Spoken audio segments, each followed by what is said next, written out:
જવાન જય કિસાન। આજે આપણે ગિરનાર 4 અને આપણે એની અંદર એક દવાનો સ્પ્રે કરવાનો છે જેથી આપણું ઉત્પાદન વધે અને હુયા હારા બેહે અને માંડવીની વધ થોડીક રોકાઈ જાય।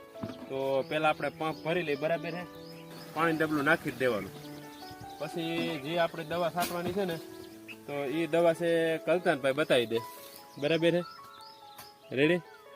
આ આપણે પર પંપે 10 ml નાખવાની છે। એટલે આનાથી શું થાય કે જો માંડવી વૈધ સડી ગઈ હોય તો વૈધ રોકાઈ જાય અને હુયા હારા બેસી જાય।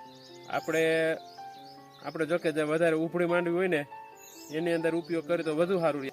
આપણે 2 વખત ઉફળી જાય આવે ને એની અંદર જ ઉપયોગ કરેલો છે। તો આ રીતે પંપ ભરી કે હરિયો રાખવાનો, એનાથી દવા છે ને હરખી મિક્સ થઈ જાય।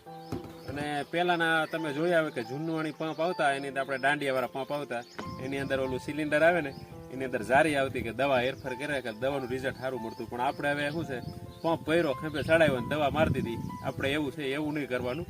મોંઘી દવા મારતા હોય તો એને હલાવવાની, બરાબર મિક્સ કરવાની અને પછી જ દવા મારવાની। તો આ રીતે આપણે દવાનો છંટકાવ કરી। અને જો કોઈ ભાઈ કલતાન મારેલી હોય અને કેવું રિઝલ્ટ હોય એ કહેજો। આપણે એવું નથી કહેતા કે આપણને જ બધી ખબર હોય, કારણ કે બધા ખેડૂતને અત્યારે ખબર જ હોય કે આ દવાનો ઉપયોગ કરાય, પણ કોઈ સાઈટી હોય અને કેવું રિઝલ્ટ મળે તો કોમેન્ટ કરજો, બરાબર છે। જય જવાન જય કિસાન।